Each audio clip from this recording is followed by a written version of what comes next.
Pada satu hari Jumaat yang indah, sekumpulan pelajar kelas 5 Anggrek telah berkumpul bersama untuk membincangkan satu tugasan yang telah diberikan oleh guru kepada mereka. Hai kawan-kawan, terima kasih kerana sudi menghadirkan diri pada petang ini. Agenda utama kita pada hari ini adalah untuk membincangkan topik tugasan kita yaitu cabaran dalam aspek budaya dan kepercayaan agama dalam kalangan masyarakat. Topik perbincangan kita pada hari ini akan dimulakan oleh Preti, yaitu ketua kumpulan kita untuk tugasan ini. Terima kasih Basha. Bagi memulakan topik perbincangan kita pada hari ini, antara cabaran dalam aspek budaya dan kepercayaan agama dalam kalangan masyarakat adalah wujudnya individu yang tidak memahami budaya dan adat resam kaum lain. Hal ini kerana rata-rata rakyat Malaysia hidup di dalam lingkungan budaya kaum mereka sendiri dan jarang bergaul dengan kaum-kaum yang lain. Hal ini telah menyebabkan mereka kurang memahami budaya dan adat resam kaum lain. Perkara ini telah mengakibatkan tiada sebarang interaksi yang berlaku antara kaum. Maka, ianya akan mewujudkan masalah kefahaman yang rendah dan isu kurang peka terhadap budaya dan adat resam kaum lain. Ya, itu sungguh benar. Kita sebagai rakyat Malaysia yang berbilang kaum dan agama seharusnya memahami budaya dan adat resam kaum lain. Hal ini adalah agar kita dapat menjadi insan yang lebih bertolak ansur dan mempunyai sifat toleransi yang tinggi.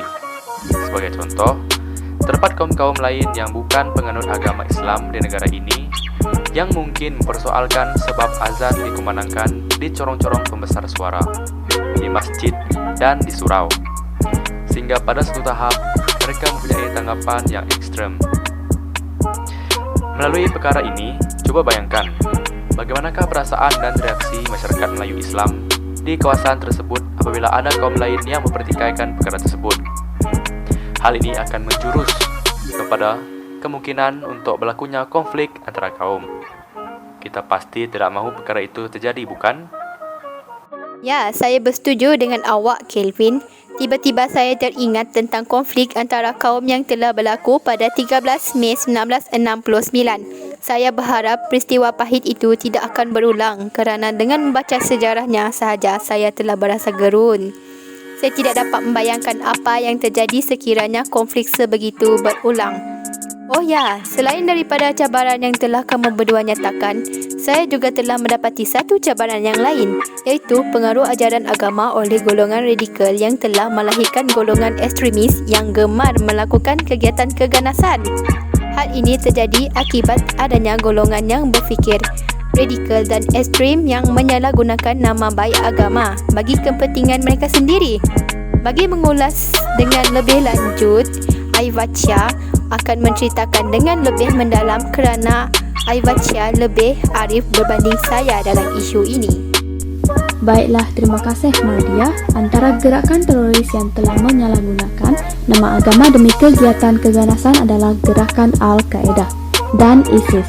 Serangan ganas yang paling terkini adalah pada Mei 2021. Satu pengeboman oleh ISIS di sebuah sekolah di Kabul, Afghanistan telah mengakibatkan ramai nyawa terkorban. Selain daripada kegiatan keganasan, pengaruh ajaran agama oleh golongan radikal juga telah menyebabkan adanya ajaran sesat. Antara ajaran sesat yang telah diwartakan Jabatan Kemajuan Islam Malaysia ialah kumpulan Ikhwan, Almas dan juga ajaran Ayah Bin. Wah, menarik sekali perkongsian kamu, Ivasha.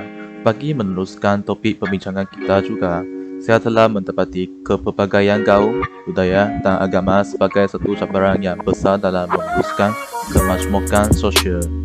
Bagi membentuk keharmonian, keamanan dan interaksi positif antara kaum, agama dan budaya, pendekatan yang berhemah serta penuh rasa hormat perlu dilakukan. Hal ini kerana sebagai sebuah negara moden yang berusaha memposisikan diri sebagai negara maju, cabaran yang berterusan dalam arus globalisasi dan pasca kemudian telah menjadi realiti. Ini termasuk ancaman pelbagai krisis berbentuk penindasan dari segi ekonomi, politik dan sosial serta isu berkaitan pencabulan hak kemanusiaan. Hal ini harus diambil berat dan ditangani sebagai mungkin kerana bimbingannya akan menjadi sebuah halangan bagi proses pembinaan keharmonian dan perpaduan rakyat. Baiklah kawan-kawan, setelah kita mengetahui cabaran dalam aspek budaya dan kepercayaan agama dalam kalangan masyarakat, kini kita akan beralih kepada cara mengatasi cabaran yang telah dibincangkan tadi. Mari kita mulakan topik seterusnya dengan idea daripada Eri. Terima kasih Jislin. Pada pendapat saya, cara bagi mengatasi cabaran dalam aspek budaya dan kepercayaan agama dalam kalangan masyarakat ialah dengan menghormati dan memahami kaum lain. Kita pun tahu bahawa antara yang boleh dilakukan ialah memberi ruang kepada dialog yang sihat agar dapat mengurangkan prasangka dan memupukkan lagi semangat perpaduan serta keberkesamaan dalam kalangan rakyat Malaysia. Bukan itu sahaja, kita juga perlu ada penjelasan dari perspektif agama mengenai prinsip kepelbagaian kepada masyarakat bagi memberi kefahaman lebih baik bahawa pentingnya memastikan perpaduan dan kehidupan yang harmoni agar dapat diwarisi oleh generasi masa hadapan. Ya, betul sungguh kata kamu Ali. Wacana akademik atau seminar juga dapat meningkatkan interaksi positif dalam masyarakat majmuk Malaysia serta membincangkan kesefahaman mengenai nilai agama untuk membantu menangani isu sejagat yang menggugat manusia secara keseluruhannya.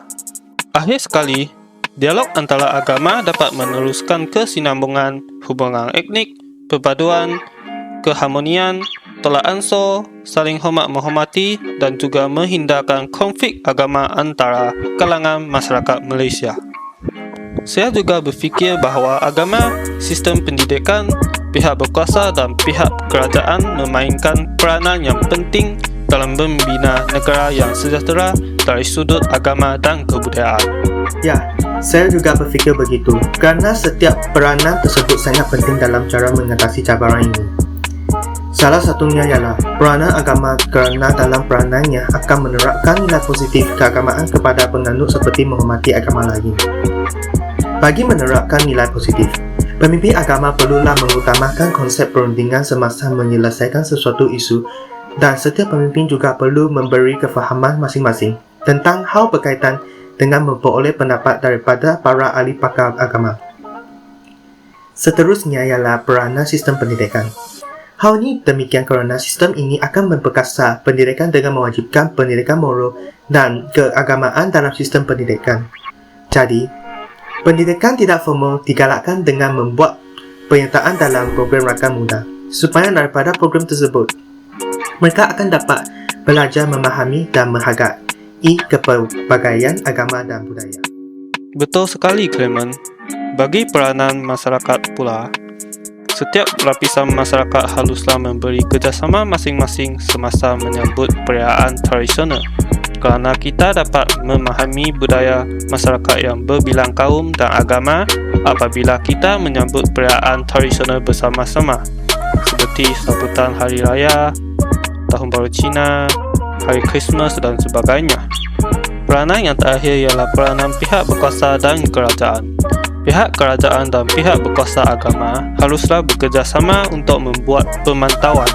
Mereka haruslah mengekang pihak yang memainkan sentimen agama untuk meraihkan keuntungan seperti kepentingan peribadi atau politik. Mereka berkuasa untuk meminda akta berkaitan dengan undang-undang hasutan seperti Akta Hasutan dan Kanun Keseksaan. Selain itu, pihak politik juga perlu mengelakkan daripada timbulnya isu sensitif untuk meraih keuntungan politik agar mampu meningkatkan lagi pemahaman ahli politik terhadap sosial budaya kaum. Wah, bernas sekali idea Eri, Ko dan Clement. Kita juga perlu membuatkan Malaysia dikenali dan menjadi negara beridentitikan dengan kepelbagaian agama, bangsa dan budaya agar cabaran dalam aspek budaya dan kepercayaan agama dalam kalangan masyarakat dapat dielakkan. Hal ini membawa maksud kita perlu menjadikan perpaduan nasional sebagai misi penting bagi negara kerana kita memerlukan kerangka sifat komprehensif yang akan mampu menterjemahkan sebaik mungkin wajah kerancaman masyarakat majmuk Malaysia. Dalam kerangka perpaduan nasional ini, kita perlu menjadikan keadilan, penerimaan dan toleransi sebagai nilai asas kerana nilai itu perlu digarap dengan menjadi agenda perpaduan nasional dalam konteks Malaysia. Saya setuju dengan Jesselyn. Selain melihat sifat Islam sebagai rahmatan lil alamin atau rahmah seluruh alam, ciri agama juga perlu bersifat sejagat sebenarnya amat penting bagi memastikan umat Islam kekal menerajui usaha baik ini. Maka dengan itu, kita perlu mewujudkan kesedaran dalam masyarakat dalam usaha membina peradaban dan mencapai status kemajuan bagi Malaysia, terutamanya dalam merealisasikan wawasan kemakmuran bersama WKB 2030, di mana seharusnya bertunjangkan persefahaman tolak ansur dan rasa hormat menghormati.